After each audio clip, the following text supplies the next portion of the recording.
members, I only know of Councilmember Delvar that was not going to be able to make it. He got put on a flight this afternoon, so.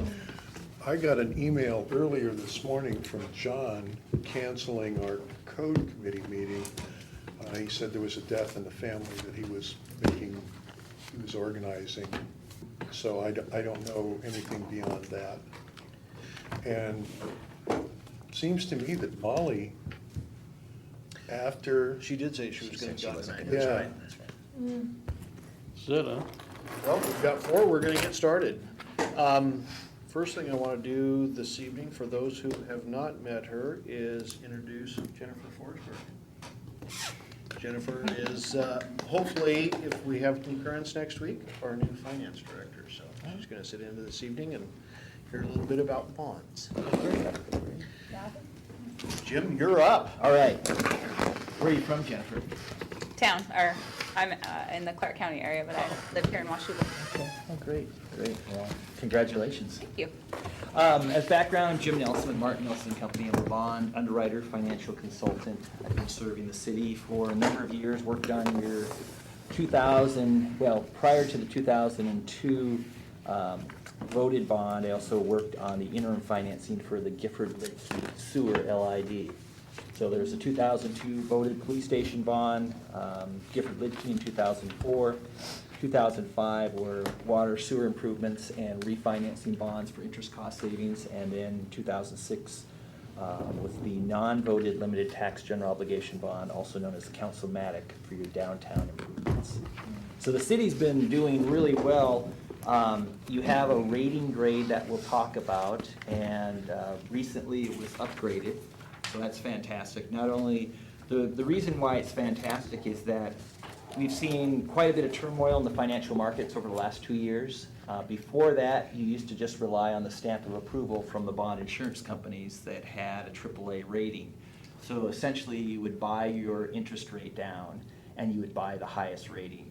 And now with the demise of the bond insurance companies, as they call them, the toxic loans, subprime loans, and all these things, there's only one bond insurance company that's left standing that still has a AAA rating. And that's on close watch right now. So the focus now, a lot more, is to look at the city, to look at your underlying rating grade, ask the questions about financial management, financial policies, what types of cash balances do you maintain.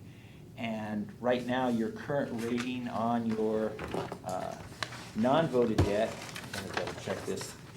This is, if we turn to page, I'll start out of order here. We could turn to page 10. Could you explain non-voting? Sure. Non-voted means that it's secured by the city's general fund, and that means the property tax revenues you collect plus other tax revenues available. So that would include sales tax revenue, real estate excise tax, utility taxes. So you have a debt limit that we'll talk about, but it's a challenge. You have to look at non-voted bonds very carefully because you're subjected to the 1% limitation with Initiative 747. And so if you're taking on non-voted debt, you also have to do a forecast and say, okay, what are our future adds to staff? What are inflation costs? Are we sure we can afford this, say, future payment of $200,000 per year for the next 20 years? Or you can go out to the voters and hopefully receive voter approval for a special excess levy that just goes with that project for the life of the bonds, like your police station project. Is it council, we were corrected recently, it's not a council-matic, it's a council-manic? Right, Okay. yeah. In a council-manic bond, is that a voted?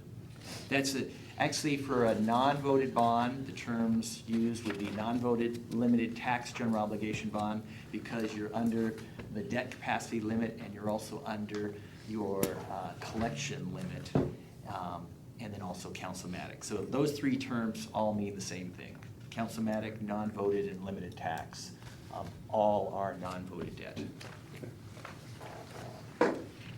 So the great news when we look at page 10 is that your current rating for your non-voted debt is AA-. And that's fantastic because For your next non-voted bond in the future, you will not need to go out and buy bond insurance. Right now in the marketplace, we're seeing that if your rating is A+ or higher, it really does not pencil out to buy a bond insurance contract where you're paying a one-time upfront fee to buy your interest rate down. The current rating of your water sewer revenue bond is A+. Again, that's very good, and there's probably room for improvement on that one too. While we're on this page, so the rating analysts focus on your ability to repay the debt, strength of your local economy, and of course they're looking at your proximity to Vancouver, Washington, and Portland, Oregon. They're looking at your historic financial performance, last 5 years of financials, whether if it's the general fund, that means it's going to be a tax-backed bond, or if you're looking at a water sewer revenue bond, they're going to look at the last 5 years of your net operating income. You can see the key factors there on the lower half of the page. They're looking at, do you have a concentration in your top 10 ratepayers, or do you have a concentration in your top 10 employers? They're looking at all sorts of economic and demographic statistics. But the one area that you have control over, and it's something to think about for the future, especially with the new finance director, is to think about financial policies. Your bond covenant for water sewer revenue bonds states that the net operating revenues should cover the bond payments by a factor of what we call 125% or 1.25 times. Typically, with ratings such as these, you want to achieve 2 times or higher. And what you want to do is strive for a cash balance that would be equivalent to 6 months' annual expenditures for the water and sewer system. That's what we're finding most of the water and sewer districts in Washington are doing. And I think if your cash balance gets to that level, then that will certainly lead to another rating upgrade for your water and sewer system. Not only does that lower your interest costs, but then it's a great public relations opportunity to inform the public on how well the city is managing their resources. Some of the council members can put their name or quotes to that. So, but we've assisted a number of customers with examples of press releases, and I just helped the city of North Bend with a population of 5,700. They received a rating of AA- for their non-voted limited tax general obligation bonds. So they were very excited, and that was one of the first things they did was put out a press release.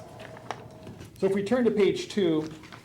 Again, a bond is basically a promise to pay money over a certain period of time, and your choices are either to accumulate cash and wait a number of years and then finance the project, but then some people say, well, that's not fair to the future ratepayer. It's not fair to the people that have paid into the system, and then the ones that are going to benefit in the future are not paying their fair share. So that's the idea of financing a project, say over 20 years, because then everybody is paying their fair share, and as long as the useful life of the asset is at least 20 years or longer, then it makes sense.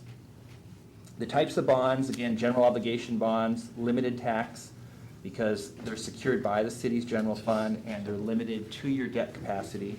There's the unlimited tax bond, revenue bonds, water and sewer system, secured by ratepayer revenues, connection charges, system development charges. There's a local improvement district bond, and what that means is that there's a certain area of the town that is receiving a special benefit, like going